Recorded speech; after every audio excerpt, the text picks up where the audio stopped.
Torcida botafoguense, pré-jogo Botafogo e Palmeiras, deixa seu like, se inscreve no canal e vamos ver o que a mídia está falando deste grande jogo hoje lá no Newton Santos. Siga a gente, tamo junto, vamos pro vídeo. Ficou difícil. Porque vai... Deixa o Mengão por último, vai, porque o confronto é Botafogo Vocês e Palmeiras. acham agora, vamos botar os... O que vocês acham? Nós quatro, não vou me excluir, vou botar os quatro numa polêmica. Vocês acham que vai passar o Botafogo ou o Palmeiras? Palmeiras. Eu acho que o Botafogo passa. Eu acho que o Botafogo... Vai ser uma crise louca no Verdão. Eu acho que passa o Palmeiras e eu justifico que eu acho que o Botafogo é um time que ou ele consegue praticar o jogo que ele gosta de fazer, que é o jogo vertical, ou ele entra num surto. Não, ele tá sentindo muita falta crepe na cabeça e ele não sabe o que fazer, do Eduardo cara. e do Júnior Santos, né? Sim, Trouxe exatamente. jogadores... Ou se ele não consegue imprimir aquele jogo dele de correria vertical, como ele nunca consegue fazer contra o Bahia, por exemplo. O Bahia sempre quebra esse jogo dele, porque o Bahia fica muito com a bola. Ele entra num surto e ele não sabe o que fazer mais em campo. E numa Copa, num jogo contra o Palmeiras, que é um time acostumado, um elenco acostumado, eu ainda vou apostar no Palmeiras. Quem vocês acham que faz mais falta? O Júnior Santos ou o Estevão? O Estevão. Sabe por quê? O Botafogo se reforçou, teoricamente, com jogadores que teriam a mesma característica do Júnior Santos, tipo Igor Jesus, etc. Sim. O Palmeiras não tem outro jogador com a característica do Estevão. Os que tinham... Mas o Maurício não estreou. O Maurício ainda não... O Felipe Anderson jogando pela direita. Não, e teoricamente seria a volta do Dudu, né? Pra suprir. Só que os ele tá moleques foram vendidos. Também, o Kevin foi vendido, o Luiz Guilherme foi vendido. E o Estevão é muito diferente. Concordo, Estevão. Então... Mas assim, eu fui voto vencido. Se vocês acham que o Palmeiras vai eliminar o Botafogo, vocês não podem botar o Botafogo como favoritaço. A lógica pra mim hoje é o Palmeiras passar. Só que, cara, aí sem o Estevão, eu não sei, cara.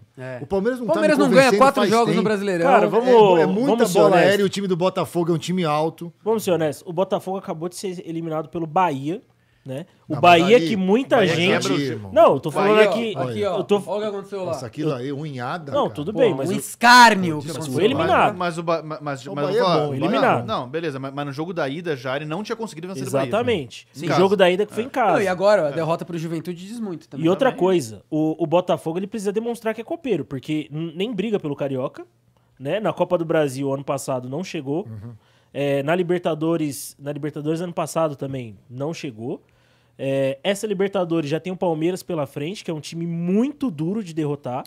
Então, o Botafogo, ele não tem um DNA copeiro, ele tem mais um DNA de pontos corridos. O que aconteceu no último Botafogo e Palmeiras? O Botafogo venceu. Amassou. O Botafogo foi 1x0, amassou. Vai ter que ter muito poder. O Vini não gosta, mas vai ter que ser muito pelo poder do ódio, eu acho, o Botafogo. Cara. E eu acho que o Botafogo nutre mais esse ódio do que o Palmeirense, eu acho que às vezes ligado? o Botafogo entra muito passivão nos jogos, sabe assim? Cara, o jogo contra o Juventude ontem, cara, desculpa, era pra ganhar. Sabe? Mas vamos não é mais o Roger. Ainda vamos falar de Sul-Americana. Botafogo, se deixar chegar. Se deixar chegar. Isso posto. Tá bom. Tá justo. Porque assim, se passar pelo Palmeiras é um se deixou chegar, né? Sim. Então é isso, o Botafogo é um se deixou chegar. Ficou difícil. Que nem entrou, era 11h05, ele já estava no Sport Center. Já? Ficou até 1h da tarde. Não, muito antes. Entendeu? Olha lá. Muito antes. Agora sim. Agora com a gente, sabe o que ele falou? Não, eu tenho que ser liberado 2 horas. Meia horinha, 15 minutos, só depois eu preciso ir embora.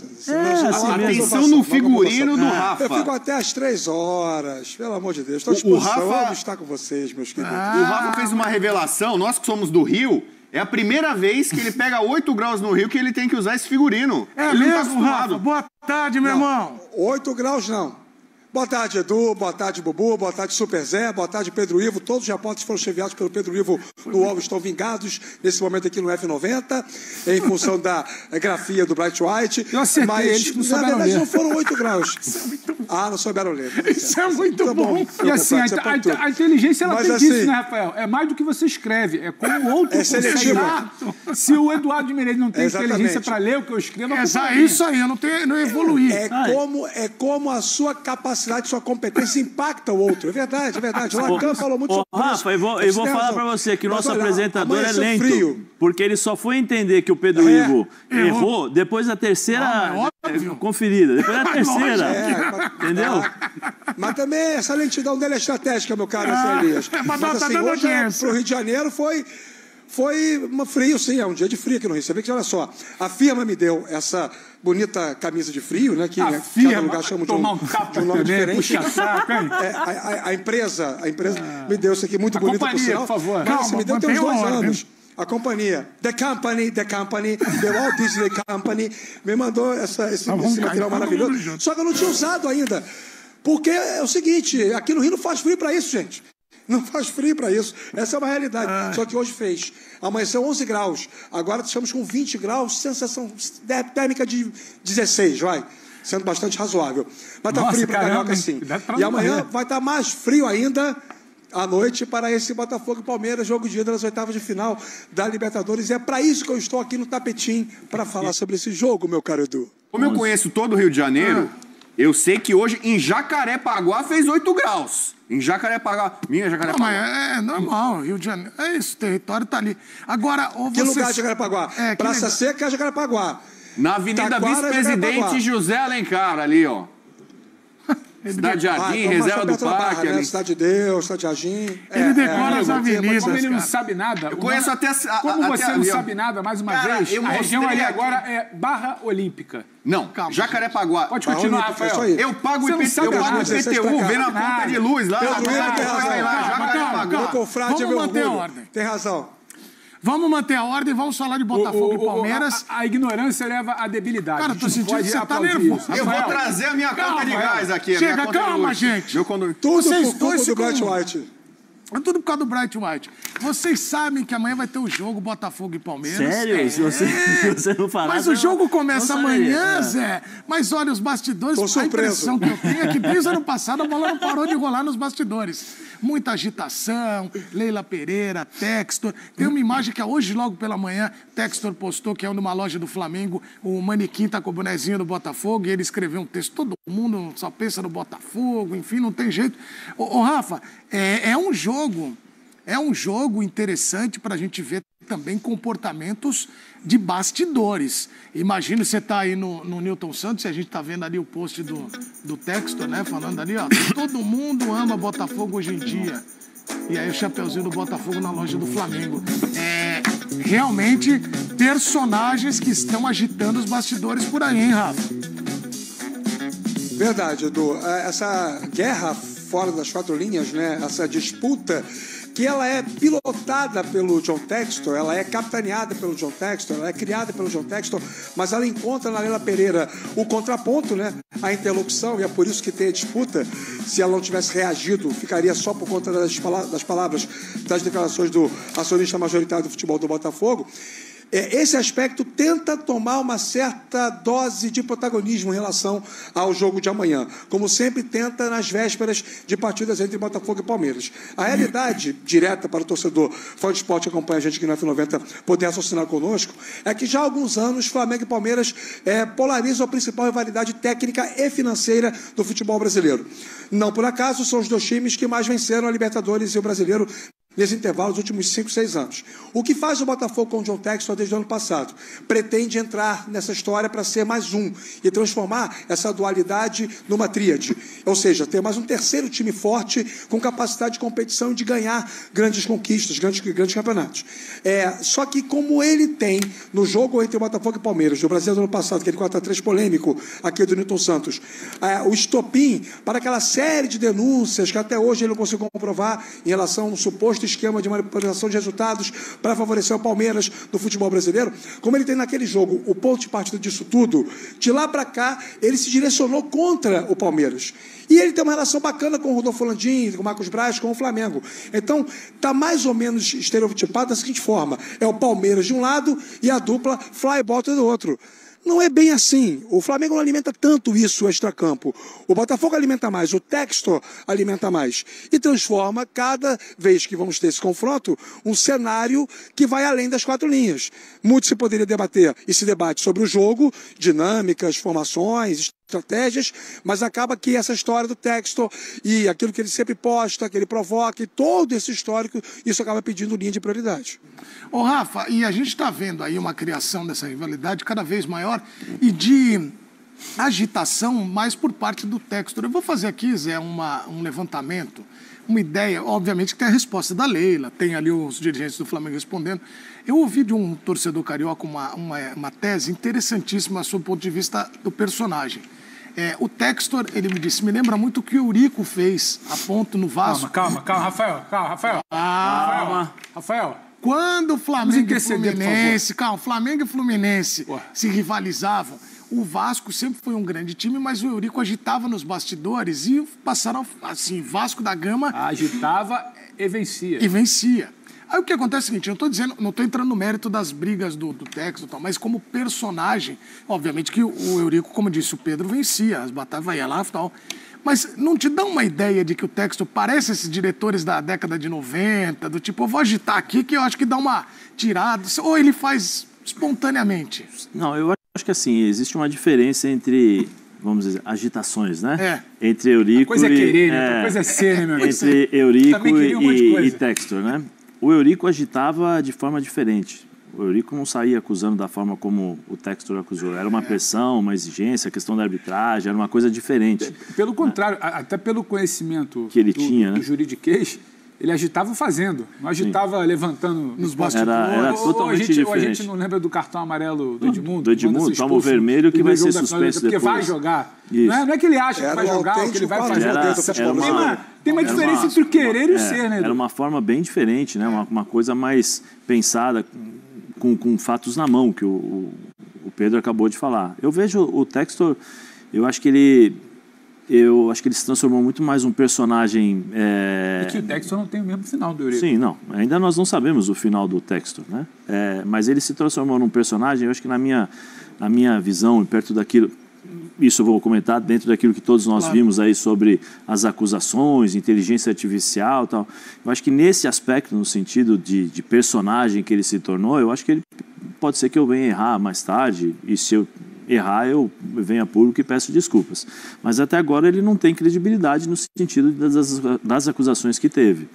Né? Porque ele não provou em momento algum aquilo que ele acusou. Ele não provou que os jogadores do São Paulo fizeram aquilo propositalmente, né? E foi uma acusação muito séria que ele fez. O relatório de inteligência artificial fala que o Rafael se comportou inadequadamente. Aonde? Num pênalti. Ou seja, ele não conseguiu pegar um pênalti, isso aí é um padrão de comportamento errado, né? Sugerindo outras coisas, uma outra conotação. Então, assim, tem muitas coisas que eu acho que o Textor se perdeu no meio do caminho, né? E quando ele traz jogadores para o Botafogo, quando ele investe no Botafogo, quando ele transforma o Botafogo forte, esse é um Textor que todos nós gostamos porque ele traz jogadores e ele fortalece o futebol brasileiro nesse sentido. E quando você vai para o outro lado do Textor, que é o de acusações, aí eu acho que é um personagem que não tem credibilidade. Até ele provar todas as coisas que ele mostrou, tentou mostrar com a inteligência artificial, eu acho que nesse momento ele não tem credibilidade nenhuma. E a Leila, mas a Leila apenas se defendeu de acusações que foram feitas. Como o presidente do São Paulo se defendeu, como possivelmente, aí eu não sei se os staffs, né, dos jogadores do São Paulo, daqueles que foram acusados, irão se defender mais lá na frente ou exigir algum tipo de indenização ou desculpa pública. Enquanto isso, eu acho que faz parte do futebol, essa brincadeira, essas coisas legais, que isso pode acontecer, que eu acho que é benéfico ao futebol no sentido de você criar uma rivalidade boa. Uma rivalidade, colocou o bonezinho ali do Botafogo, né? Olha, todo mundo está pensando no Botafogo. Eu acho que isso é legal. E quando ele chega ao Brasil, ele consegue fazer um pouco esse tipo de jogo. Mas aí ele acaba se perdendo. Mas eu não vejo eu estou igual o Rafa, eu não vejo Botafogo e Flamengo contra o Palmeiras. Eu acho que Botafogo contra Palmeiras agora, no jogo da Libertadores, foi Botafogo contra o Flamengo na rivalidade que existe entre a capacidade técnica dos dois elencos. Eu acho que é mais por esse lado aí. Mas todo mundo vai falar depois, né? Eu quero ouvir também o Rafa, ver se tem informações disso, hein, Bubu, sobre Leila. A Leila, o Pedro citou aqui no último jogo no Rio, no camarote ali, não pode passar. A retaliação retaliação, tem o Botafogo. Segundo o Nicolete, ela nem vem. Então, ela nem vai para esse capítulo que seria uma informação. Sexta-feira passada aqui em São Paulo teve uma reunião da Liga, que estava o Landim, estava o Casares, estava a Leila, o presidente do Grêmio. Então, assim, tem uma divisão hoje no futebol brasileiro. Vocês falaram do Eurico. O Eurico é de uma época do Clube dos 13, né? Inclusive, o Flamengo até hoje não consegue na justiça ganhar o Brasileiro de 87 porque tem a assinatura do Eurico, em nome do Clube dos 13, que fez o cruzamento dos 2 módulos lá de 87. O Eurico já tinha uma força grande por conta da assinatura dele em nome do Clube dos 13, tem esse imbróglio. E várias vezes ele era um dos líderes do Clube dos 13, anos 90, para ajudar até Fluminense, Botafogo, Inter a não cair em 99 e tal. Foi uma época estratégico do Fábio Koff durante muitos anos. E tem uma diferença. O Eurico tinha um lastro, o Eurico tinha uma história, o Eurico foi diretor de CBF, o Eurico tinha algum peso já há algum tempo. O Eurico não chegou 2 anos antes, estava querendo revolucionar a roda. Mas assim, a importância isso faz diferença na articulação com os outros clubes. O Eurico é muito ligado ao Vasco, mas a importância dele no futebol brasileiro, pro bem e pro mal, né, você pode falar, mas ele tinha ingerência política com a federação, com Caixa d'Água, então assim, no Rio de Janeiro, mas com outros clubes ele ajudou em alguns momentos. Outros grandes clubes do país que estavam em dificuldade em momento ruim.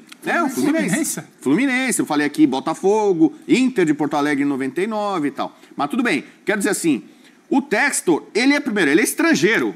O Eurico era brasileiro, que vivia numa época que havia, em tese, uma união meio que torta dos clubes brasileiros. Hoje não, tem racha. Eu tô falando aqui, teve uma reunião com alguns dos clubes brasileiros, alguns dos clubes mais importantes do país, e outros não estavam. Não, Bubu, mas aquilo ali é diferente. Não, mas assim, tô falando... Na época... Aquilo ali é a reunião da Liga. É uma reunião da Liga, mas assim, hoje você tem 2 ligas. Tem 2 ligas. Tem 2 ligas. Você tem uma reunião de uma liga... Isso que eu tô falando. Hoje você tem uma cisão. Hoje você tem 2 ligas. Na época todo mundo tava no Clube dos 13. Você não tem uma unidade, né? Não tinha uma unidade. Na época do Eurico, o Eurico, até em muitos momentos, apesar da rivalidade que ele provocava com o Flamengo, Flamengo e Vasco, que é um campeonato à parte, e quando o Fluminense estava na 3ª divisão, ele... Não, o Vasco não vai pagar bicho se ganhar do Fluminense porque é time da 3ª divisão. Ele sacaneava assim, era um meio que folclore, mas no fundo assim, ele também era um cara que era pilar da união dos clubes, dos grandes clubes do país, né? Desde lá de 87 da Copa União. E o Textor não tem isso, ao contrário. O Textor ele consegue unir a Leila e o Casares. Unir Palmeiras e São Paulo, que são rivais. Mas ele conseguiu unir os dois. Mas você concorda que na sala lá ele movimenta isso aí. Ele conseguiu. Não, Bubu, desculpa. O Casares e a Leila foram pra CPI com o mesmo discurso contra o Textor. Peraí, desculpa. Só pra gente contextualizar. A reunião de sexta-feira não tem nada a ver com o Textor. Não. A reunião de sexta-feira é a reunião da Libra. Não, foi o que eu falei. Aí a gente mas ele falou da Libra. Mas eu falei, o Textor tá fora disso. O Casares e a Leila foram pra CPI porque eles foram convocados. Eles não escolheram. Você não tá entendendo o que eu falei. Eu falei, o Textor realmente tentou ao contrário. Você tá querendo dizer que a reunião de sexta-feira é pra ser anti-Textor. Não é. É uma reunião que ele não tava na reunião. Esse bloco já existe antes do Textor, gente. Não é que o Textor também... E ele poderia mudar. Ele é dono do clube. Ele poderia passar. Ele é um clube. Mas que ninguém fez questão de trazer ele, né? Não, pelo contrário. Essa negociação existiu. Ele, assim como o Vasco, por exemplo, assim como o time, preferiu estar do outro lado. Não é que esse... Calma também. Não é que esse bloco existe porque é anti-Textor, gente. Não. Ok. O Textor está do outro lado. Isso é um bloco econômico de negociação de direitos de transmissão. Na hora que senta para avaliar interesse de clube, lá na mesa da CBF, esses mesmos dirigentes que gritam, eles estão do mesmo lado. Essa reunião de sexta-feira não é uma reunião anti-Textor. É bom, a gente... eu gostaria... Eu falei isso? Não, mas eu não falei isso. Ele falou que não tava. Ele colocou Casares e Leila do mesmo lado. Casares e Leila estão do mesmo lado. Textor, gente. Contra o Botafogo na CPI, os dois estavam juntos. Eles não estão contra o Botafogo na CPI. Eles estão juntos. Bubu, eles não estão contra o Textor não está unindo. Ele não está unindo com outros clubes. Ele atacou o Bahia, dizendo que o Bahia nos próximos 20 anos vai ganhar 17 campeonatos. Mas acho que você não tá... Ô, Pedro, eu acho que o que o Bubu senão a gente vai dar uma importância exagerada a algo que não existe. É que o Bubu falou que ele não estava na sala, não estava nessa reunião. Porque ele não é desse bloco, gente. É que não fizeram mas esse bloco existe antes do Textor. Mas não fizeram nenhum movimento de aproximá-lo, né? Até porque depois pelo contrário,